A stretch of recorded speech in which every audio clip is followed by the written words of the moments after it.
क्या प्रॉपर्टी है? Charge is conserved in nature. पहला क्या प्रॉपर्टी है? Charge is conserved in nature. Conserved मतलब क्या होगा? That charge can neither be created nor be destroyed. Okay, it only transfer from one body to another body. तो charge को create और destroy create कर सकते हैं in the form of pair. Charge को सेपरेटली हम क्रिएट नहीं कर सकते। मैं बोलूँगा कि पॉजिटिव चार्ज क्रिएट करो, नहीं कर सकोगे। कि नेगेटिव चार्ज क्रिएट करो, उसको भी नहीं कर सकोगे। तो हम पेयरली क्रिएट कर सकते हैं। पेयरली मतलब एक पार्टिकल को हम ब्रेक करके उसमें से पॉजिटिव और नेगेटिव चार्ज हम पेयरली क्रिएट कर सकते हैं। ओके, तो वो अलग कॉन्सेप्ट है। तो चार्ज कॉन्जर्व्ड इन नेचर मतलब चार्ज को ना हम क्रिएट कर सकते हैं खुद से, ना डिस्ट्रॉय कर सकते हैं सेपरेटली। ओके, देन और क्या होता है? Charge is invariance in nature. Charge is invariance. Invariance का मतलब क्या होता है? इनवेरियंस मतलब वेलोसिटी इंडिपेंडेंट। वेलोसिटी के ऊपर डिपेंड नहीं करेगा। जितना भी वेलोसिटी से जा रहा है, अगर ये स्टाइलस का चार्ज अगर 3 कूलम है, इसको मैं बहुत जोर से फेंकूंगा, इसके अंदर जो भी चार्ज रहेगा वो कांस्टेंट रहेगा, वो चेंज नहीं होगा। तो इसके वजह से वेलोसिटी जितना भी हो, उसके अंदर का चार्ज चेंज नहीं होता है। उसी को हम बोलते हैं क्या? Charge is invariance in nature. मतलब उसके अंदर का चार्ज कभी भी चेंज नहीं होगा due to velocity of that object. Okay, तो ये हो गया charge is invariance in nature. और क्या प्रॉपर्टी होता है? और क्या प्रॉपर्टी होता है चार्ज का?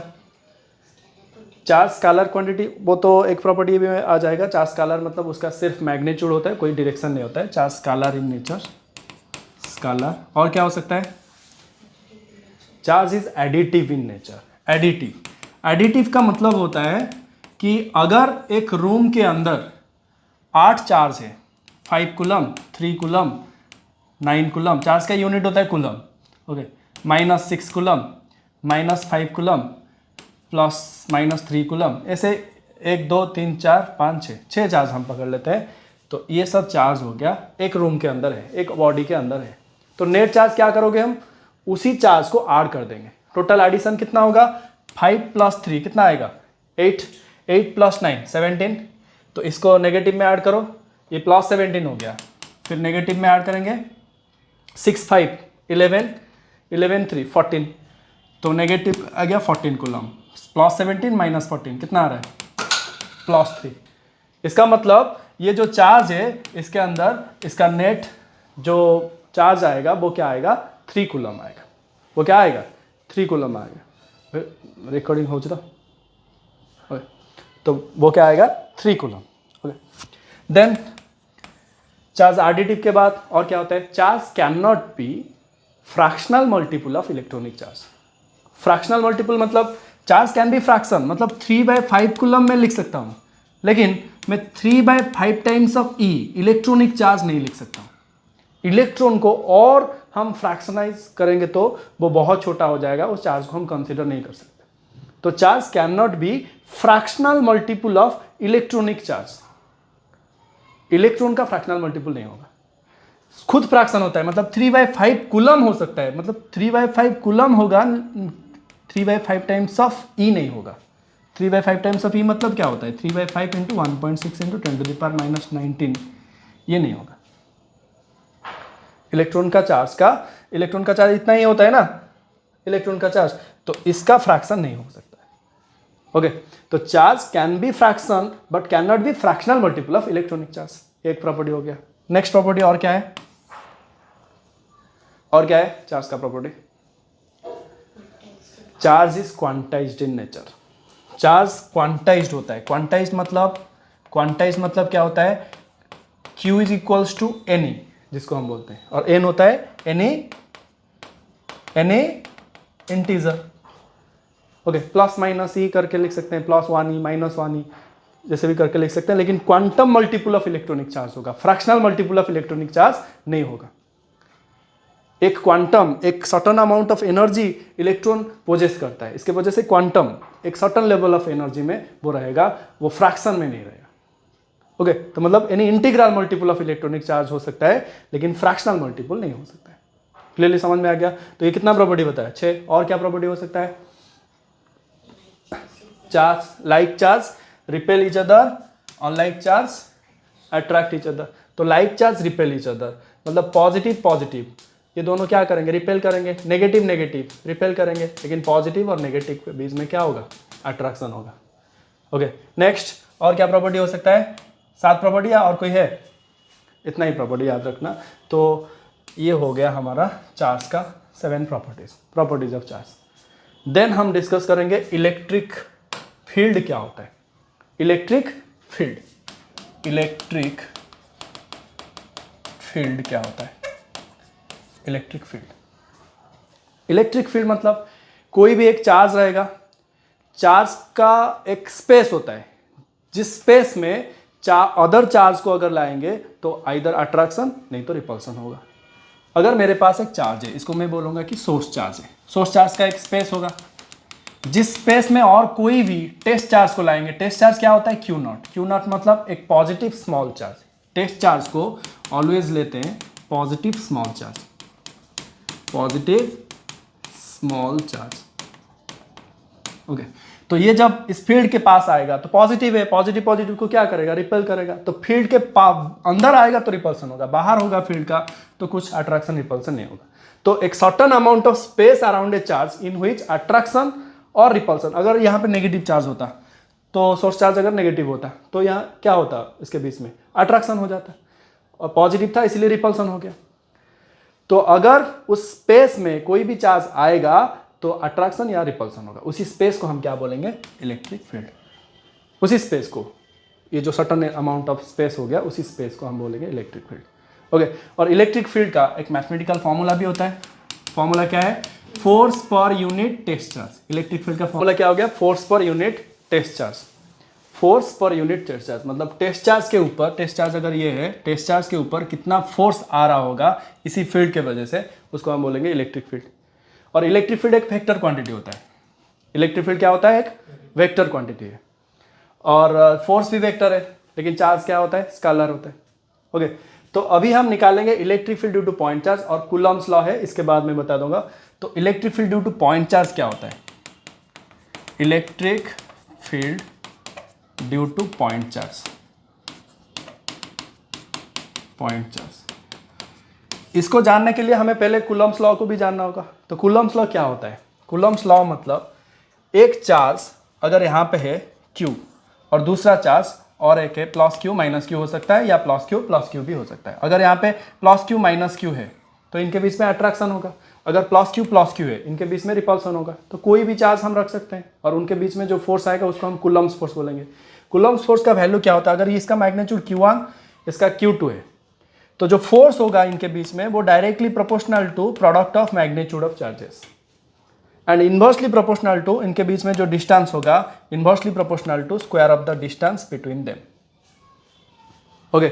और ये जो प्रोपोर्शनलिटी हटाएंगे यहाँ पे, प्रोपोर्शनलिटी के बाद क्या आएगा, constant K Q1 Q2 by R square, जिसको हम कूलम्ब्स कांस्टेंट बोलेंगे। इसका वैल्यू क्या होता है, 1/4πε0 Q1 Q2 by R square.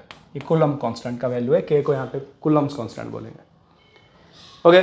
Then ये जो फॉर्मूला है, अभी ये चार्ज अगर स्पेस में रहेंगे तो ये फॉर्मूला अप्लाई होगा। दोनों चार्ज को हम स्पेस में रखेंगे। अगर कोई मीडियम चेंज करेंगे, मतलब दूसरा मीडियम में रखेंगे चार्ज को, वाटर में दोनों चार्ज को लेके डुबा देंगे, तो उसके ऊपर जो फोर्स आएगा वो कैसा आएगा, और उसके ऊपर जो फोर्स आएगा इसका एक छोटा सा मैग्नीट्यूड आएगा, F prime is equals to F/K।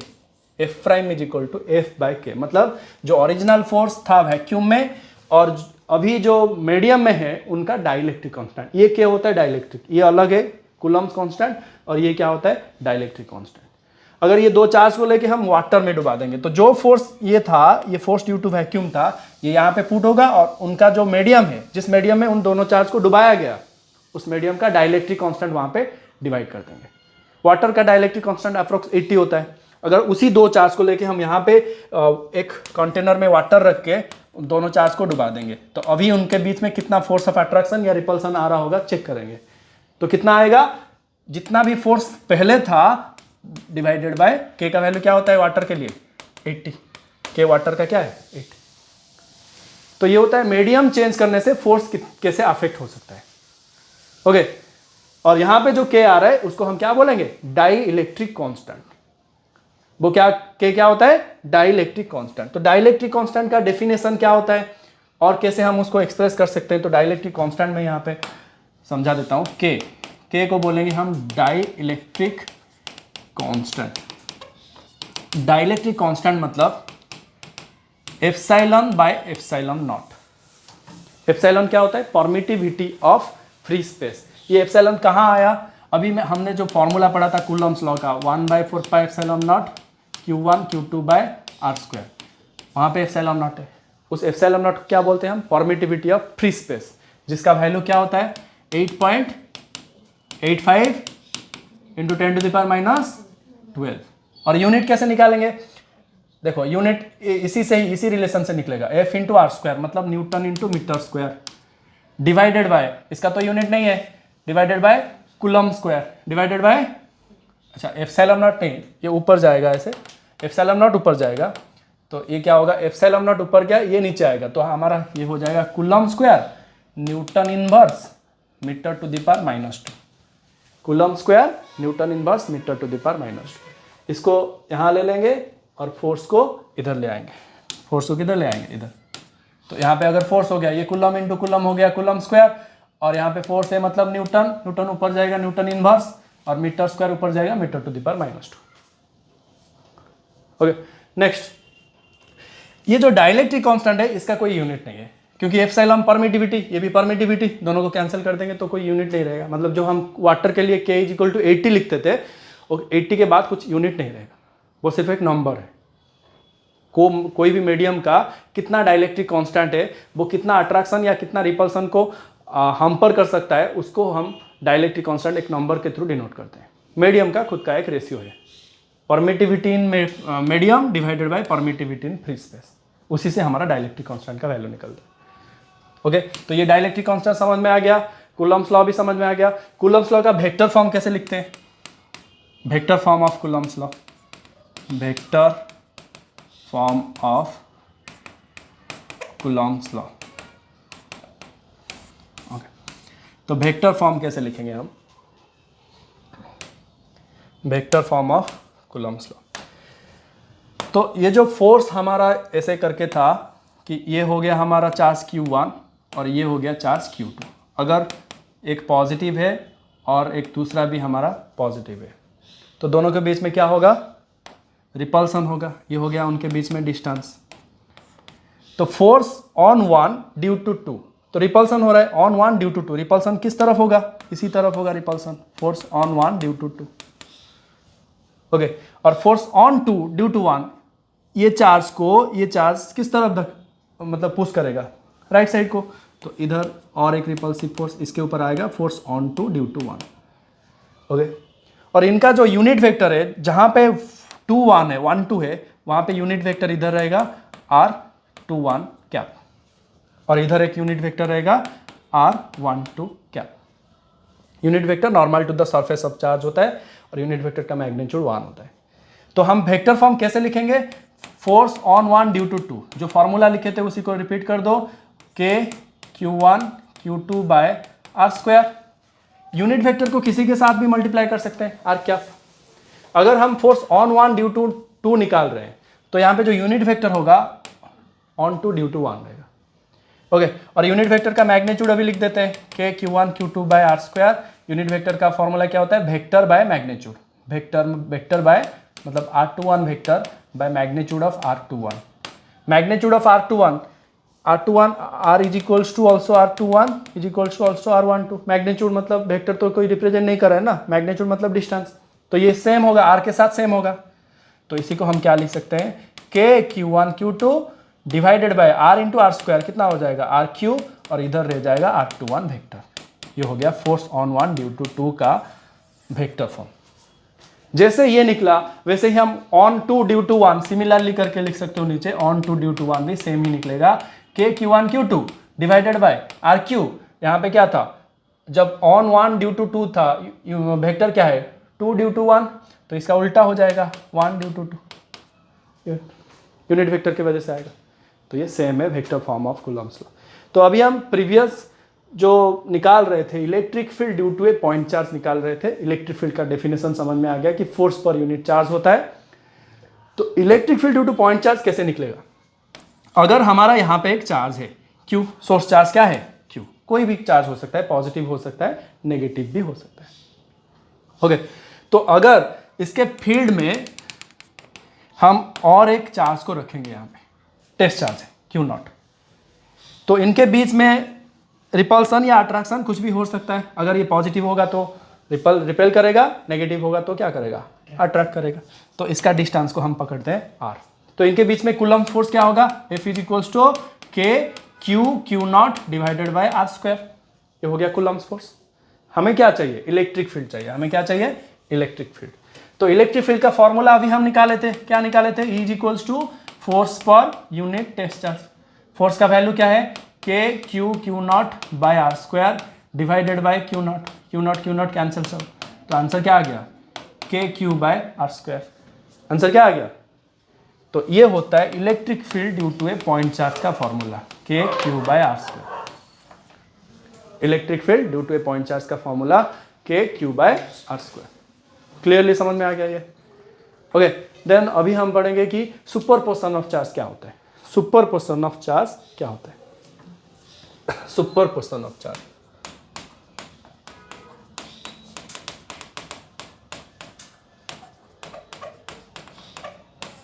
Superposition of charge. Superposition of charge मतलब, अगर पहले मैं एक्सिस चूज कर लेता हूं, एक्स एक्सिस वाई एक्सिस। यहाँ पे एक चार्ज होगा, पकड़ लेते हैं इसको Q1। एज्यूम कर लो कि एक रूम में बहुत सारे चार्जेस हैं, मुझे एज्यूम कर लो कि मैं Q1 हूँ, तो तुम लोग Q2 Q3 Q4 up to करके Qn हो। सब मेरे ऊपर फोर्स डाले होंगे, कोई पॉजिटिव नेगेटिव अट्रैक्शन रिपल्सन कुछ भी हो सकता है वो। तो सब चार्ज का प्रेजेंस मेरे ऊपर कुछ फोर्स डाल रहा होगा। जो नेट फोर्स होगा उसी को हम बोलेंगे सुपरपोजिशन ऑफ चार्ज के वजह से जो नेट फोर्स आ रहा है वही होता है सुपरपोजिशन प्रिंसिपल। तो net force on a single charge due to presence of all other charges is called superposition principle. जैसे ये फोर्स का सुपरपोजिशन प्रिंसिपल हो गया, वैसे ही इलेक्ट्रिक फील्ड का भी सुपरपोजिशन प्रिंसिपल निकाल सकते हैं। मैं दोनों निकाल के यहाँ पे बता दूंगा। तो ये हो गया Q1 चार्ज, अगर यहाँ पे Q2 चार्ज है, Q3 चार्ज है, 3 चार्ज पकड़ लेता हूँ, और फिर Qn चार्ज, बहुत सारे चार्जेस होंगे Q2 Q3 Qn। तो इसका पोजिशन वेक्टर होगा, इसका पोजिशन वेक्टर ऑरिजिन से क्या होगा, R1। Q1 का क्या होता है, R1। Q2 का पोजिशन वेक्टर क्या होगा, R2। Q3 का क्या होगा, Qn का Rn। Qn का क्या है, Rn। ओके, तो इनके बीच में फोर्स हो रहा होगा। तो ये जो फोर्स है इसको हम ऐसे रिप्रेजेंट करेंगे, Q1 और Q2 के बीच में जो डिस्टेंस होगा उसको क्या बोलेंगे, R12। और Q1 और Q3 के बीच में जो डिस्टेंस होगा उसको क्या बोलेंगे, R13। Q1 और Qn के बीच में जो डिस्टेंस होगा उसको क्या बोलेंगे, R1n। तो अभी हम फोर्स निकालेंगे। तो force on one due to all other charges, force on one due to all other charges. तो हम इसको कैसे रिप्रेजेंट करेंगे, force on one due to Q1 क्या होगा, K Q1 Q2 divided bye R12 का स्क्वायर होगा। Okay, force on one due to Q2 क्या होगा, K Q1 Q2, ये हो गया Q1 force on one due to 2, force on one due to 3। अगर चार्ज 3 होता वहाँ पे तो ये क्या होगा, Q1 Q3 divided by R13 का स्क्वायर होता। तो हमारा ऐसे ही लास्ट चार्ज है N charge on one due to N। तो इसका क्या होगा फॉर्मूला बताओ, K Q1 Qn divided by R1n का स्क्वायर। तो ये टोटल फोर्स को ऐड कर देंगे, वही होता है सुपरपोजिशन प्रिंसिपल। तो force on one due to all other charges, जिसको हम बोलेंगे total force on Q1, F total on Q1। तो ये क्या होगा, F टोटल ऑन Q1 क्या होगा, F total is equals to F1 plus F2, मतलब ये जो फोर्स था F, इसको हम F1 F2 ऐसे करके भी रिप्रेजेंट कर देते हैं, F1 F2 F3 up to Fn। Okay, या जो भी फॉर्मूला था उसको भी लिख सकते हो। टोटल फोर्स मतलब ये सबको ऐड करना होगा, F1 F2 F3 up to Fn करके दो ही फोर्स Fn। तो सबको ऐड करेंगे तो इसके बीच में कॉमन क्या आएगा, K Q1 कॉमन आ जाएगा। डिस्टेंस तो अलग अलग है, K Q1 कॉमन आ जाएगा। ओके, Q1 सब में कॉमन है, K और Q1 ये दोनों सब में कॉमन है, K Q1 कॉमन आ जाएगा। रह जाएगा या यहाँ पे क्या रह जाएगा, Q2 पहला टर्म रहेगा Q2 बाय R12 का स्क्वायर, फिर दूसरा टर्म क्या आएगा Q3 बाय R13 का स्क्वायर, फिर nth टर्म क्या आएगा Qn बाय R1n का स्क्वायर। समझ में आ रहा है ये? ओके, तो इसको समेशन में भी हम रिप्रेजेंट कर सकते हैं। इसको समेशन में कैसे रिप्रेजेंट करेंगे, देखो समेशन में कैसे रिप्रेजेंट होगा, के Q1 बाहर था, समेशन ऑफ लिख देंगे i is equals to 1 to n, i is equals to 1 to n, और यहाँ ये 2 से n तक जा रहा है तो हम 1 से n ना लिख के क्या लिखेंगे 2 से n, Q2 था, 3 था, Q4, Q5 up to Qn रहेगा, और यहाँ पे क्या होगा लिख देंगे Qi डिवाइडेड बाय R1i का स्क्वायर। हो गया समेशन रिप्रेजेंटेशन। ये होता है सुपरपोजिशन प्रिंसिपल। ये क्या है सुपरपोजिशन प्रिंसिपल। ओके, ये जैसे हम निकाले अभी टोटल फोर्स इनके बीच में, मतलब इसी चार्ज के ऊपर हर एक चार्ज कितना फोर्स डाल रहे हैं, हम टोटल फोर्स निकाल ले, उसी को हम बोलते हैं सुपरपोजिशन प्रिंसिपल। अभी निकालेंगे इलेक्ट्रिक फील्ड क्या होता है, इलेक्ट्रिक फील्ड इनके बीच में क्या होगा। तो नेट इलेक्ट्रिक फील्ड हम वैसे ही आ करके निकाल सकते हैं या नहीं, वो करो या ना करो, वैसे ही कर सकते हैं। देखो इलेक्ट्रिक फील्ड कैसे निकालेंगे, अगर ये एक चार्ज है Q1 और एक चार्ज क्या है Q2, Q3, ऐसे करके चार्ज होंगे Qn। ओके, तो अभी जो इलेक्ट्रिक फील्ड होगा, इलेक्ट्रिक फील्ड मतलब electric field, total electric field add करेंगे एक चार्ज के लिए, पॉइंट चार्ज के लिए इलेक्ट्रिक फील्ड का फॉर्मूला हम निकाले, क्या है फॉर्मूला अभी निकाले थे, KQ by R square, KQ by R square. अगर मैं पकड़ लूँ कि मैं एक सोर्स चार्ज हूँ Q1, मेरे फील्ड में तुम सब हो, तो तुम सबके ऊपर एक डिफरेंट इलेक्ट्रिक फील्ड में एक्ट कर रहा हूँगा, तो वो कितना होगा और उसका मैग्नीट्यूड क्या चेंज हो सकता है या नहीं हो सकता है, उसको भी हम निकाल सकते हैं। अगर यहाँ पे चार्ज है Q1 है, Q1 का फील्ड में ये चार्ज रहेगा, तो सबके ऊपर वो डिस्टेंस के हिसाब से डिफरेंट इलेक्ट्रिक फील्ड एक्ट करेगा, लेकिन मैग्नीट्यूड किसका रहेगा Q1 का। जब हम सोर्स चार्ज Q रखते थे, उसका फील्ड में जो भी चार्ज आ रहा था Q0, क्या इस फॉर्मूला में Q0 का मैग्नीट्यूड है? नहीं है, मतलब जो सोर्स चार्ज होता है उसी का फील्ड होगा वहां पे। अगर हम यहाँ पे नेट इलेक्ट्रिक फील्ड निकालेंगे Q1 के वजह से कितना इलेक्ट्रिक फील्ड आ रहा है, तो ये सब सपोज ये सब Q1 के फील्ड में है, तो हम इसका जो डिस्टेंस होगा इसको क्या लिख सकते हैं E1, इसको क्या लिख सकते हैं R1, R2 का डिस्टेंस है, ये R3 का डिस्टेंस है, और ये क्या होगा Rn का डिस्टेंस होगा। और इसका फॉर्मूला क्या होगा E1 का, मतलब electric field due to charge 2, electric field on charge 2 due to charge 1, उसके ऊपर कितना इलेक्ट्रिक फील्ड आ रहा होगा, तो उसका फॉर्मूला क्या होगा electric field on charge 2 due to 1, इसका फॉर्मूला आएगा K Q1 डिवाइडेड बाय, इनके बीच में डिस्टेंस क्या लेंगे R21 ले लेते हैं, क्या लेंगे R21 या R12 जो भी लिख सकते हो, R12 भी लिख सकते हो, R12 का स्क्वायर। फिर electric field on 3 due to 1, वो क्या आएगा K Q1 divided by R13 का स्क्वायर। सिर्फ उनके बीच में जो डिस्टेंस होगा उसी के ऊपर डिपेंड करेगा। अगर electric field on nth charge निकालेंगे, electric field on n due to 1, तो क्या आएगा K Q1 बाय R1n का स्क्वायर। ओके, और टोटल इलेक्ट्रिक फील्ड चाहिए, इसी को ऐड कर लो, समेशन में रिप्रेजेंट कर लो। वैसे ही समेशन में तो आराम से रिप्रेजेंट कर सकते हो ना, ई टोटल का वैल्यू क्या आ जाएगा E21 plus E31 plus En1, इन सबको ऐड कर लेंगे, टोटल इलेक्ट्रिक फील्ड हमारा आ जाएगा। इससे रिलेटेड न्यूमेरिकली पूछता है। ओके, नेक्स्ट हमारा टॉपिक क्या है, इलेक्ट्रिक फील्ड लाइंस का properties of electric field lines of force.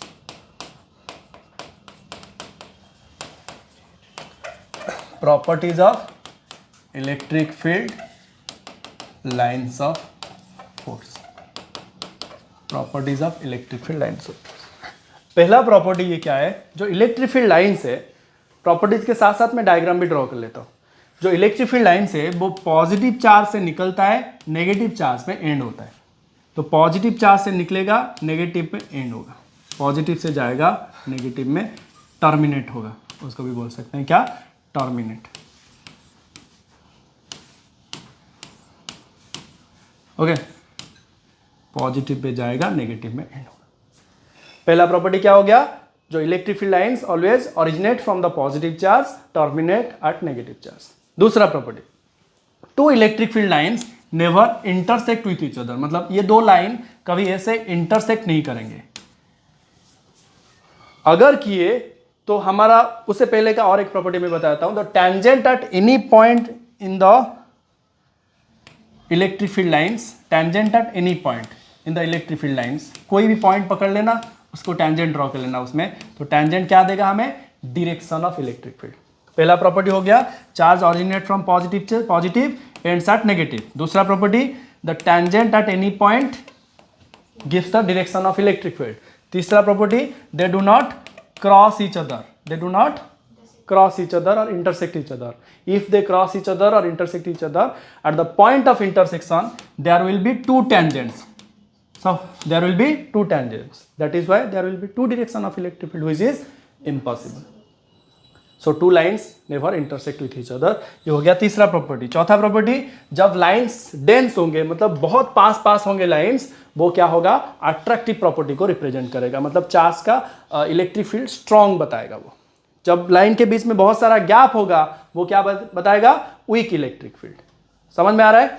तो अगर लाइंस के बीच, लाइन सब डेंस है, जब लाइंस डेंस होते हैं,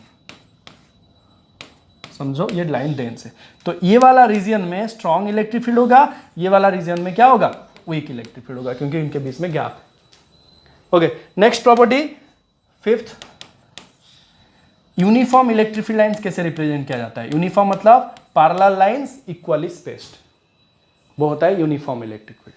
पैरेलल लाइंस होगा और इक्वली स्पेस्ड। और क्या प्रॉपर्टी होगा, 6, जो लाइंस होते हैं वो परपेंडिकुलरली एंट्री करते हैं, परपेंडिकुलरली एग्जिट करते हैं, मतलब चार्ज से 90 डिग्री करके निकलेंगे और सरफेस ऑफ कंडक्टर में भी 90 डिग्री करके निकलेंगे और 90 डिग्री में आके घुसेंगे। तो always electric field lines are imaginary lines which are always perpendicular to the surface. Clear हो गया properties of electric field lines? Clear? Okay, then हम पढ़ते हैं क्या, इलेक्ट्रिक डाइपोल। क्या है, electric dipole. Electric dipole, electric dipole क्या होता है? डाइपोल मतलब एक पॉजिटिव चार्ज, दूसरा नेगेटिव चार्ज, दोनों के बीच में अगर बहुत कम डिस्टेंस है, उसको हम क्या बोलेंगे, इलेक्ट्रिक डाइपोल। और उनका मैग्नीट्यूड भी बहुत छोटा होना चाहिए। जितना छोटा मैग्नीट्यूड होगा और उनके बीच में डिस्टेंस क्या होगा, मतलब मैग्नीट्यूड छोटा नहीं होगा उसका, पहले कि Q टेंड्स टू इन्फिनिटी और the distance between the charges is small. Okay, अगर चार्ज का magnitude Q tends to infinity, Q tends to infinity and distance between them is very small, very small, तो इसको हम बोलेंगे कौन सा dipole, ideal dipole. कौन सा डाइपोल बोलेंगे, आइडियल डाइपोल। ऐसा कोई चार्ज नहीं, चार्ज का मैग्नीट्यूड बहुत बड़ा होगा और दोनों पास में होंगे, ऐसा तो कोई नहीं हो सकता। तो आइडियल कोई भी चीज नहीं होता है। तो अगर charge tends to infinity and distance between them is very small, then that is called ideal dipole. Okay, तो डाइपोल का डेफिनेशन क्या लिख सकते हैं, if two equal and opposite charges, two equal and opposite charges separated by a small distance, इतना small distance, जबकि हम उनके बीच में डिस्टेंस को क्या लेते हैं, 2a लेते हैं, मतलब इतना स्मॉल है हम 2x करके उसका मैग्नीट्यूड लेते हैं। a/2 करके भी लिख सकते थे, लेकिन उसको 2x करके लिख रहे हैं, डिनोट कर रहे हैं कि ये बहुत छोटा डिस्टेंस है। ओके, तो इनका फॉर्मूला क्या आएगा, डाइपोल मोमेंट क्या आएगा। डाइपोल मोमेंट क्या होता है, एक वेक्टर क्वांटिटी होता है जो नेगेटिव चार्ज से पॉजिटिव चार्ज तक जाता है। इलेक्ट्रिक फील्ड लाइंस पॉजिटिव से नेगेटिव जाएगा, तो डाइपोल क्या जाएगा, नेगेटिव से पॉजिटिव तक जाएगा। और डाइपोल मोमेंट का फॉर्मूला क्या होगा, magnitude of two charges, dipole moment का फॉर्मूला क्या होगा, either of the magnitude of two charges into distance between them, मतलब 2a/q। डाइपोल मोमेंट का फॉर्मूला क्या आएगा, 2a/q। यूनिट क्या होगा, कूलम इनटू मीटर। चार्ज का यूनिट क्या होता है, कूलम, डिस्टेंस का क्या है, मीटर, कूलम इनटू मीटर। और इसी डाइपोल के लिए हम इलेक्ट्रिक फील्ड निकालेंगे। अभी डाइपोल के लिए इलेक्ट्रिक फील्ड एक्सियल लाइन में निकालेंगे और किसमें, इक्वेटोरियल लाइन में। तो एक्सियल लाइन का पहले डेरिवेशन कर देते हैं, उसके बाद इक्वेटोरियल का करेंगे। देखो, अगर हमारे पास एक डाइपोल है नेगेटिव चार्ज और एक क्या है, पॉजिटिव चार्ज, इनके बीच में डिस्टेंस ऑफ सेपरेशन हम रख देंगे कितना, जितना था 2a रख देंगे। ये हो गया centre of the dipole. Centre से ये वाला डिस्टेंस कितना होता है a/2 और ये वाला डिस्टेंस कितना होता है सेम a/2। और एक एक्सियल पॉइंट रखेंगे। एक्सियल पॉइंट की एक्सियल लाइन डाइपोल का क्या होता है, अगर ये एक डाइपोल है तो ये डाइपोल के थ्रू जो लाइन जाएगा उसी को हम बोलेंगे axial line of the dipole. Okay, तो ये हो गया हमारा axial line of the dipole. इसी लाइन के ऊपर कहीं पे भी हम डाइपोल एक पॉइंट्स रख के उसी में कैलकुलेट करेंगे कि डाइपोल मोमेंट का वैल्यू कितना होगा। उसमें कहीं पे भी एक पॉइंट रख देते हैं। सपोज मैं यहाँ पे एक पॉइंट पकड़ लिया, पॉइंट P या पॉइंट X या कुछ भी ले सकते हो, तो पॉइंट P मत तो पॉइंट X ले, क्योंकि हम P को डाइपोल मोमेंट लेंगे ना, तो इसलिए पॉइंट P A B जो भी रख सकते हो, पॉइंट A ले सकते हो। तो इसी पॉइंट में हमें कैलकुलेट करना होगा इस दोनों डाइपोल के लिए इलेक्ट्रिक फील्ड कितना आ रहा है। ओके, तो दोनों डाइपोल के लिए इलेक्ट्रिक फील्ड कितना आएगा हम कैसे निकालेंगे। यहाँ पे देखो, पहला जो पॉजिटिव चार्ज है, पॉजिटिव चार्ज के लिए इलेक्ट्रिक फील्ड जो हम लाइन चार्ज का लाइंस ड्रॉ कर रहे थे, पॉजिटिव के लिए इलेक्ट्रिक फील्ड ऑलवेज रेडियली क्या होता है, आउटर डायरेक्शन होता है। और नेगेटिव के लिए क्या होता है, रेडियली इनवर्ड होता है, perpendicular to the surface in inward direction, ऐसा होता है। ओके, और पॉजिटिव नेगेटिव चार्ज का कभी कभी ये पूछता है कि डाइपोल के लिए electric field lines diagram draw करो। तो ये जो डायग्राम मैंने ड्रॉ किया था ना, ये सेम होता है डाइपोल का भी, और पॉजिटिव नेगेटिव चार्ज जब पास में होंगे उसका भी इलेक्ट्रिक फील्ड लाइंस होगा। अगर ऑपोजिट चार्ज होगा, पॉजिटिव पॉजिटिव रहेगा, तब उसका इलेक्ट्रिक फील्ड लाइंस कैसे ड्रॉ होगा, ऐसे।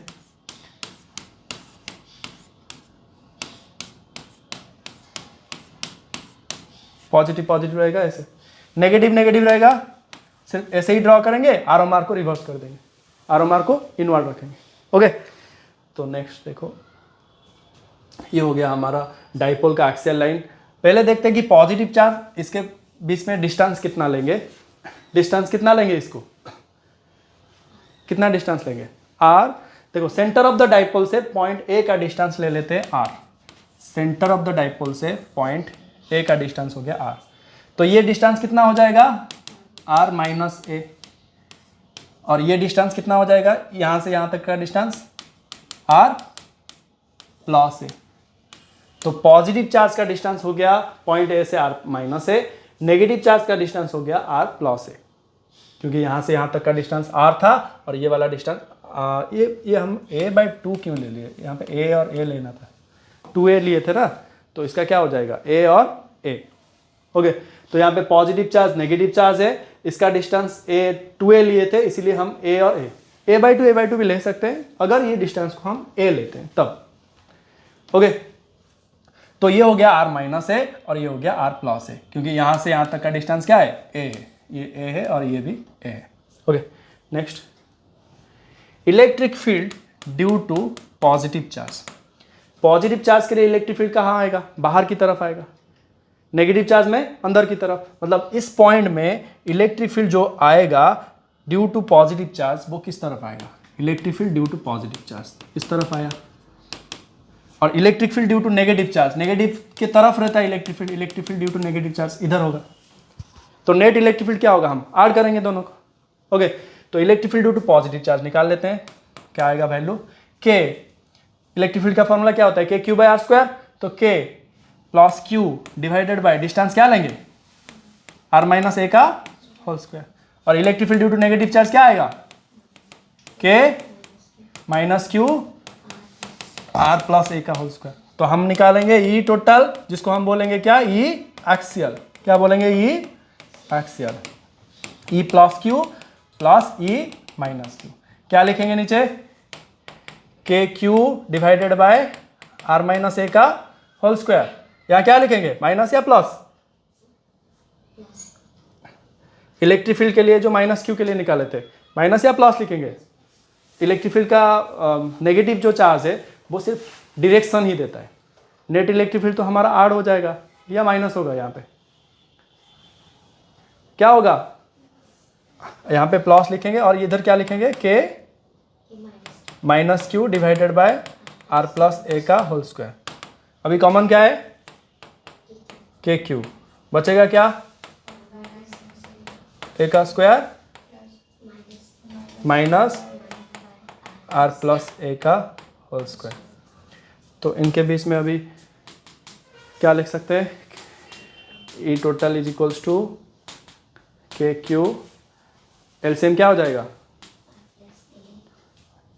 आर माइनस ए का whole square into R plus A का होल स्क्वायर, ऊपर हो जाएगा आर प्लस ए का whole square minus R minus A का होल स्क्वायर, ऊपर का फॉर्मूला हो जाएगा 4ab, ए प्लस बी का whole square A minus B का whole square, 4ab divided by A minus B A plus B का whole square, मतलब A square minus B square का whole square, A square minus B square का whole square हो जाएगा। और इसको break कर देंगे, 2aq फार्मूला अलग कर देंगे, इसी से 2aq फार्मूला अलग करेंगे।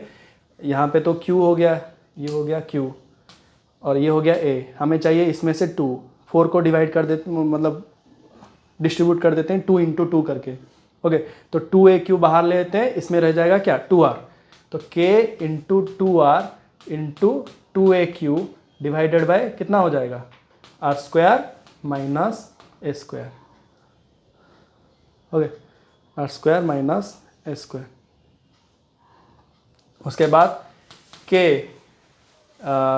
2aq के जगह क्या पुट करेंगे, p into 2r divided by R square minus A square का होल स्क्वायर था ना, R square minus A square का होल स्क्वायर।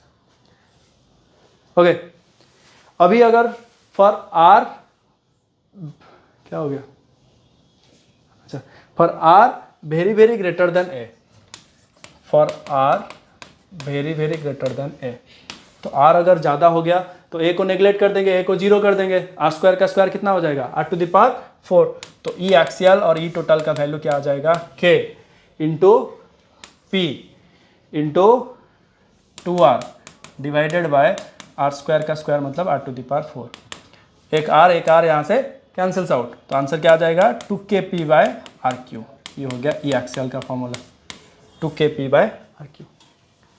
समझ में आ गया derivation. Next equatorial, point on the equatorial line, ऐसे भी लिख सकते हैं इसको।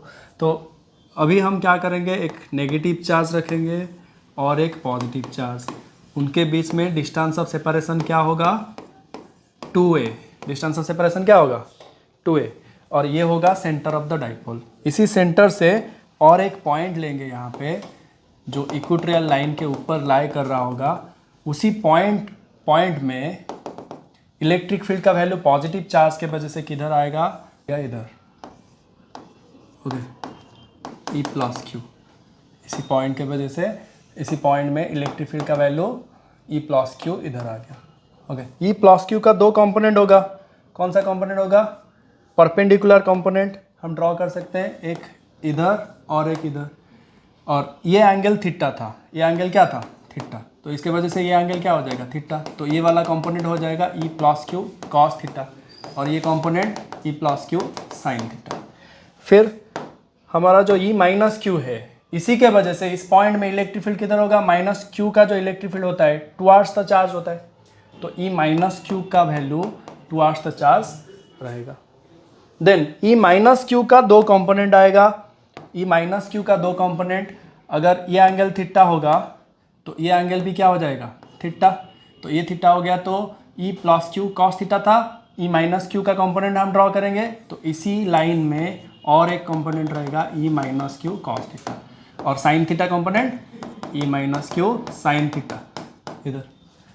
ई प्लस क्यू और ई माइनस क्यू दोनों का मैग्नीट्यूड सेम होता है, क्यों, E plus Q is equals to E minus Q. कैसे होगा, देखो, ये जो डिस्टेंस है माइनस क्यू से ये पॉइंट का डिस्टेंस, पॉइंट का नाम ए दे देते हैं, तो ये हो गया R square plus A square का स्क्वायर रूट, और ये जो डिस्टेंस ये भी R square plus A square का स्क्वायर रूट। कैसे, ये राइट एंगल ट्रायंगल है, ये वाला डिस्टेंस क्या है ए, ओके, और ये डिस्टेंस हमारा हाइपोटेन्यूस, और ये जो डिस्टेंस हम पॉइंट का लिए थे, पॉइंट पी का सेंटर ऑफ द डाइपोल से क्या लिए थे, आर, तो इसके वजह से ये वाला डिस्टेंस हाइपोटेन्यूस का क्या हो गया, परपेंडिकुलर का स्क्वायर बेस का स्क्वायर रूट। तो अभी इलेक्ट्रिक फील्ड क्या आएगा, के प्लस क्यू की वजह से प्लस क्यू या माइनस क्यू की वजह से minus Q, K Q by R square plus A square का K Q by R square, ये मैग्नीट्यूड होता है। तो मैग्नीट्यूड का फॉर्मूला क्या लिखेंगे, K Q by R square plus A square हो गया ये, K Q by R square plus A square. ये प्लस क्यू और यू माइनस क्यू दोनों का मैग्नीट्यूड क्या है, सेम है। तो अभी हम ये टोटल निकालेंगे यहाँ पे, और ये ई plus Q sine theta cancel हो जाएगा, क्यों, ई माइनस क्यू साइन थीटा उसको कैंसिल कर देगा। ये ऊपर की तरफ सेम मैग्नीट्यूड, ऊपर की तरफ सेम मैग्नीट्यूड नीचे की तरफ, ये दोनों कंपोनेंट कैंसिल हो गया, सिर्फ कॉस कंपोनेंट बचा। तो ये जो ई टोटल आएगा इसको हम क्या बोलेंगे, ई इक्विटोरियल भी बोलेंगे। ये क्या क्या आया, E minus Q cos theta plus E plus Q cos theta, और ये दोनों एक्स एक्सिस का नेगेटिव डायरेक्शन में जा रहे हैं, इसके वजह से नेगेटिव साइन दोनों में पुट करेंगे, E plus Q cos theta plus minus E minus Q cos theta, E minus Q cos theta. Okay, तो दोनों को ऐड करेंगे तो क्या हो जाएगा, 2e cos theta, 2e cos theta. तो माइनस 2 इंटू ई क्यू का वैल्यू क्या होगा, K Q by R square plus A square, और कॉस थीटा का वैल्यू क्या आएगा, base by hypotenuse, base divided by hypotenuse मतलब R square plus A square का स्क्वायर रूट। तो अभी क्या करेंगे इसको, 2qa, इसको क्या करेंगे हम ऐड कर देंगे, मतलब फॉर्मूला रख देंगे 2aq, के का फॉर्मूला क्या हो जाएगा, K P divided by R square plus A square का whole to the power 3/2, whole to the power 3/2। Okay, तो ये हो गया ई इक्विटोरियल का फॉर्मूला। अगर हम यहाँ पे कंसीडर करेंगे if R very very greater than A, then A approximately क्या हो जाएगा, 0, देन ई इक्विटोरियल का फॉर्मूला आएगा K P divided by R square का whole to the power 3/2, 2 cancel हो जाएगा, तो इसका फॉर्मूला आएगा K P by R cube. E equatorial का फॉर्मूला क्या आएगा, K P by R cube. Okay, और यहाँ पे नेगेटिव साइन था, माइनस माइनस के वजह से नेगेटिव साइन, तो नेगेटिव साइन पुट कर लो, minus K P by R cube. Okay,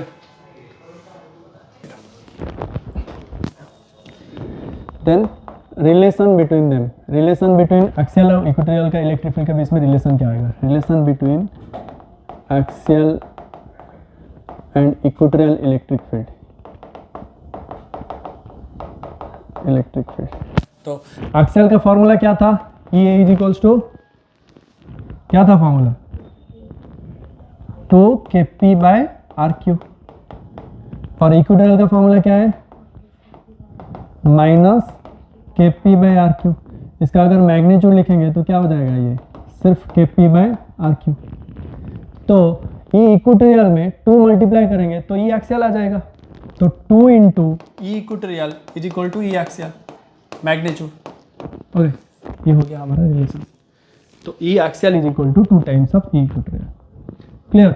then torque on a dipole, torque on a dipole inside a uniform magnetic field, torque on a dipole inside a uniform magnetic field, uniform electric field। तो uniform electric field मतलब क्या होता है, parallel equally spaced lines, ये होता है uniform electric field. और अगर कोई चार्ज को, नेगेटिव चार्ज या पॉजिटिव चार्ज को हम इलेक्ट्रिक फील्ड के अंदर छोड़ देंगे तो उसका क्या आएगा, उसके ऊपर फोर्स आएगा। तो उस फोर्स का वैल्यू क्या होता है, F equals to Q E. Negative charge जो होगा वो इलेक्ट्रिक फील्ड का ऑपोजिट डायरेक्शन में मूव करेगा, मतलब इसके ऊपर फोर्स किधर आएगा, इधर। F इक्वल्स टू मैग्नीट्यूड तो क्यू ई इंटू ई ही रहेगा, नेगेटिव चार्ज मतलब माइनस क्यू ई, मैग्नीट्यूड मतलब प्लस क्यू ई। तो इसके ऊपर फोर्स आ गया F equal to minus Q E, इसका मैग्नीट्यूड क्या होता है, वही क्यू इंटू ई है। और इसके ऊपर जो फोर्स आएगा वो क्या आएगा, इधर आएगा, F equals to plus Q E, F equal to plus Q E, F is equals to plus Q into E. ये डाइपोल है, डाइपोल के बीच में डिस्टेंस रहेगा, कितना डिस्टेंस हम पकड़ेंगे इसको, 2a। ओके, तो ये वाला चार्ज पॉजिटिव, ये along the direction of electric field move करेगा, और ये वाला चार्ज नेगेटिव, ये opposite to the direction of electric field move करेगा, मतलब ये इधर जाना चाहेगा, ये इधर, तो ये क्या होगा, उसके अंदर रोटेशन होगा। तो ये वाला डाइपोल उसके अंदर रोटेट करेगा। जब रोटेशन होता है वहां पे क्या आता है, टॉर्क। और टॉर्क का फॉर्मूला होगा, टॉर्क का formula force into perpendicular distance. और यहाँ पे जो कपल क्रिएट हो रहे हैं, कपल मतलब equal and opposite force acting along different lines, perpendicular distance between the couples, perpendicular distance between the couples. Okay, तो फोर्स का वैल्यू क्या आएगा, F is equals to Q into E. Perpendicular distance क्या होगा, तो ये वाला फोर्स इधर था और ये वाला फोर्स किधर था, इधर था, इधर था ना, और इसके बीच में ये जो डिस्टेंस था ये क्या था, 2a। परपेंडिकुलर डिस्टेंस फोर्स के बीच में निकालेंगे। इस फोर्स को मैं थोड़ा एक्सटेंड कर देता हूँ और इसको भी एक्सटेंड कर लेता हूँ। परपेंडिकुलर डिस्टेंस कौन सा होगा, ये लाइन। अगर ये डाइपोल थीटा एंगल कर रहा है इलेक्ट्रिक फील्ड के साथ, ये इलेक्ट्रिक फील्ड लाइन से इसके साथ अगर थीटा एंगल कर रहा है, तो ये वाला कंपोनेंट क्या हो जाएगा, 2a cos थीटा, और ये जो परपेंडिकुलर कंपोनेंट ये क्या हो जाएगा, 2a sin थीटा। मतलब perpendicular distance between the couples क्या हो गया, 2a sin theta, 2a sin theta. अभी हम 2a और q को मिला के क्या कर देंगे, p, तो ये हो गया p मैग्नीट्यूड लिख लेते हैं पहले, p sin थीटा, जिसको हम क्या लिख सकते हैं, p cross e, tau is equals to p cross e। ये हो गया फॉर्मूला। और इसी में आता है तुम्हारा stable unstable equilibrium. Stable unstable और जीरो कब फोर्स होगा, टॉर्क कब जीरो होगा, वो आता है। क्या आता है, केस में आता है, केस 1। अगर थीटा हम जीरो करके रखेंगे, मतलब इस डाइपोल को ऐसे रखेंगे, थीटा जीरो हो गया, मतलब साइन जीरो का वैल्यू क्या होता है, जीरो, मतलब टॉर्क क्या आ जाएगा वहां पे, जीरो आ गया। इसको बोलते हैं हम स्टेबल इक्विलिब्रियम। क्या बोलते हैं इसको, स्टेबल। केस 2, जब थीटा को 180 करके रखेंगे, 180 मतलब डाइपोल P का एक डायरेक्शन होता है, P का डायरेक्शन क्या होता है, from negative charge towards positive charge. अगर इसको उल्टा कर देंगे तो ये नेगेटिव टू पॉजिटिव किधर रहेगा, लेफ्ट साइड को रह जाएगा। देखो, अगर ये नेगेटिव चार्ज था, ये पॉजिटिव चार्ज था, सीधा रखे थे तो डायरेक्शन किधर था, along the direction of electric field. इसको उल्टा कर देंगे तो opposite to the direction of electric field, तब एंगल क्या आएगा, 180 डिग्री। तो साइन 180 का वैल्यू भी क्या होता है, जीरो। तो वहां पे उसको बोलेंगे अनस्टेबल इक्विलिब्रियम। क्या बोलेंगे उसको, अनस्टेबल इक्विलिब्रियम। हो गए। और एक होता है मैक्सिमम टॉर्क। जब ये डाइपोल को हम परपेंडिकुलर रखेंगे, उसी को हम बोलेंगे मैक्सिमम टॉर्क। परपेंडिकुलर मतलब थीटा का वैल्यू 90 हो गया, केस 3 थीटा 90 हो गया, मतलब टॉर्क का वैल्यू क्या हो जाएगा, P sin 90। sin 90 का वैल्यू क्या हो गया, 1, तो आंसर आ जाएगा P इंटू ई। तो मैक्सिमम टॉर्क क्या आएगा, PE। हो गया ये torque on a dipole inside a uniform electric field. Okay, then हमारा flux, electric flux, electric flux. इसका मतलब क्या होता है, अगर मेरे पास एक सर्टन अमाउंट ऑफ एरिया है, सर्टन एरिया है मेरे पास, क्या है, सर्टन एरिया, सर्टन एरिया के बीच में बहुत सारे इलेक्ट्रिक फील्ड लाइन्स उधर जा रहे हैं, इलेक्ट्रिक फील्ड लाइन्स इधर जा रहा है, इधर जा रहा है, ऐसे लाइन इसी सरफेस के थ्रू घुस के इधर से उधर तक जा रहे हैं। तो इलेक्ट्रिक फील्ड लाइन्स जो परपेंडिकुलर टू द सरफेस जाएंगे वही होगा फ्लक्स। फ्लक्स एक नंबर होता है, number of lines passing perpendicular through any surface. कितना परपेंडिकुलर लाइन्स पास करके जा रहे हैं उसी को हम बोलेंगे इलेक्ट्रिक फ्लक्स। जो लाइन पैरेलल जाएगा वो फ्लक्स नहीं देगा, जो परपेंडिकुलर टू द सरफेस जाएगा वही हमें देगा फ्लक्स। नंबर ऑफ लाइन्स मतलब ये नंबर को डिनोट करता है, यूनिट है इसका। यूनिट क्या है, इसका फॉर्मूला आएगा, ये आएगा phi is equals to EA cos theta आएगा। और यूनिट इसी के हिसाब से, इलेक्ट्रिक फील्ड का यूनिट क्या होता है, न्यूटन पर कूलम, और एरिया का क्या होता है, मीटर स्क्वायर। ये इलेक्ट्रिक फ्लक्स का यूनिट है। मैग्नेटिक फ्लक्स अलग है, वेबर है। इलेक्ट्रिक फ्लक्स का क्या होता है, newton metre square coulomb inverse. और इसका डायमेंशन भी तुम ऐसे निकाल सकते हो।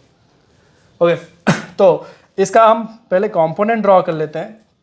अगर इलेक्ट्रिक फील्ड इधर है, इलेक्ट्रिक फील्ड का दो कंपोनेंट आएगा, एक इधर, अगर ये थीटा एंगल करके सरफेस के थ्रू जा रहा है तो ये हो गया E cos थीटा, और ऊपर वाला हो गया E sin थीटा। तो हमें तो पैरेलल कंपोनेंट नहीं चाहिए, सिर्फ परपेंडिकुलर मतलब E cos थीटा चाहिए। और एरिया वेक्टर, कोई भी सरफेस का जो एरिया वेक्टर होता है वो परपेंडिकुलर टू द सरफेस रहता है। कोई भी सरफेस का area vector perpendicular to the surface रहता है, मतलब उसी लाइन के ऊपर रहेगा, cos थीटा लाइन के ऊपर। तो जो net electric field, net flux आएगा, फाई का वैल्यू वो क्या हो जाएगा, E cos theta electric field का cos component into area vector का मैग्नीट्यूड। ओके, तो ये फॉर्मूला आ गया EA कॉस थीटा, ई ए कॉस थीटा। तो फाई का फॉर्मूला हो गया ई ए कॉस थीटा, जिसको हम वेक्टर फॉर्म में क्या लिख सकते हैं, E dot A, E dot A. Dimension तुम खुद से निकाल सकते हो, न्यूटन का पुट कर लोगे यहाँ पे m1 L1 T-2 coulomb. Charge का क्या होता है 80, A-1 T-1 हो जाएगा यहाँ पे, क्योंकि -1 है इसका। और मीटर स्क्वायर का कितना हो जाएगा L स्क्वायर, तो इसको R कर लोगे क्या हो जाएगा m1 L3 T-3 A-1 हो गया। ओके, नेक्स्ट इलेक्ट्रिक फ्लक्स आ गया। उसके बाद होता है क्या, गॉस थ्योरम। और उससे पहले हम कुछ जान लेते हैं कि line charge, surface charge, volume charge क्या होता है। लाइन चार्ज मतलब कोई भी लाइन के ऊपर अगर चार्ज डिस्ट्रीब्यूशन होके रहेगा,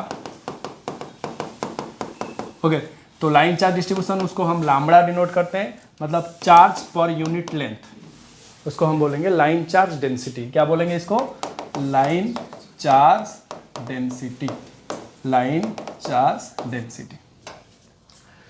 अगर चार्ज कोई एक सरफेस एरिया के ऊपर डिस्ट्रीब्यूशन होकर रह गया, कोई भी सरफेस के ऊपर, मतलब एरियल व्यू अगर होगा वहां पे, तो उसको हम क्या बोलेंगे, surface charge density sigma, surface charge density, जिसको हम क्या बोल सकते हैं, सिग्मा। सिग्मा का फॉर्मूला क्या हो जाएगा, charge per unit surface area, charge per unit surface area. उसके बाद और एक आता है वॉल्यूम चार्ज डेंसिटी। क्या आता है, volume charge density. Volume charge density को हम डिनोट करते हैं रो में।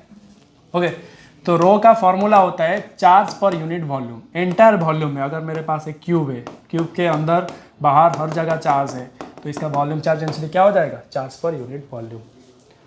ओके, तो ये हो गया चार्ज का डिस्ट्रीब्यूशन किस तरह का होता है, लाइन में होता है, सरफेस में होता है, वॉल्यूम में भी होता है। ओके, देन हमारा Gauss theorem, Gauss law. Gauss law क्या होता है, गॉस लॉ और इसका 3 एप्लीकेशन। गॉस लॉ मतलब ये क्या देगा, ये हमें इलेक्ट्रिक फ्लक्स ही देगा और इससे हम इलेक्ट्रिक फील्ड भी निकाल सकते हैं। इसका डेफिनेशन क्या आता है, phi is equal to closed integration of E dot D S is equals to Q total by epsilon naught. ये होता है गॉस लॉ। डिफाइन कैसे करेंगे, तो total flux enclosed in a Gaussian close surface is equals to 1 by epsilon naught times of the total charge enclosed in that surface। मतलब एक close surface होना चाहिए, मस्ट भी क्लोज सरफेस होना चाहिए, तभी गॉस लॉ अप्लाई हो सकता है। और उसके अंदर जितना भी चार्ज होगा Q1 Q2 Q3 Q4, जितना भी चार्ज होगा उन सबको ऐड करके उसका 1 by epsilon naught टाइम्स करेंगे Q टोटल का, और वो हमें क्या देगा, इलेक्ट्रिक फ्लक्स देगा, इलेक्ट्रिक फ्लक्स देगा। और फ्लक्स का रिलेशन ई डॉट ए है, तो इसीलिए हम ई डॉट डी एस करके छोटा सा सरफेस लेके क्लोज इंटीग्रेशन करते हैं, मतलब क्लोजली हमें इलेक्ट्रिक फील्ड भी उससे निकाल सकते हैं हम। ये हो गया डेफिनेशन, मैथमेटिकल एक्सप्रेशन उसी के